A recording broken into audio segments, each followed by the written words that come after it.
ليش دول الخليج ما ترد على هجوم إيران؟ شوف دول الخليج صار لهم 40 سنة بناء وازدهار ومدن اقتصادية، فما راح يجازفون بكل هاي المنجزات اللي هم سووها.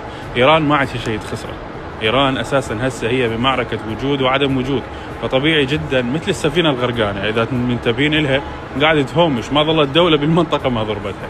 الشغلة الثانية، إيران اللي قاعد تضرب دول الخليج، أمريكا وإسرائيل أوريدي قاعد يضربها إيران، فدول الخليج اللي قاعد يضربها قاعد ينضرب.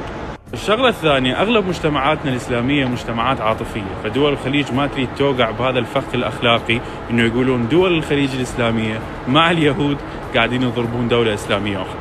الشغلة الأخيرة، ترامب ممكن بأي لحظة يوقف الحرب، فدول الخليج إذا دخلت هذه الحرب وأمريكا انسحبت وإسرائيل انسحبت راح تكون بمواجهة مع إيران مباشرة، وتكون الحرب حرب استنزاف، ودول الخليج ما تتحمل هاي الأعباء الاقتصادية، فهم عدم الرد يخدمهم أكثر من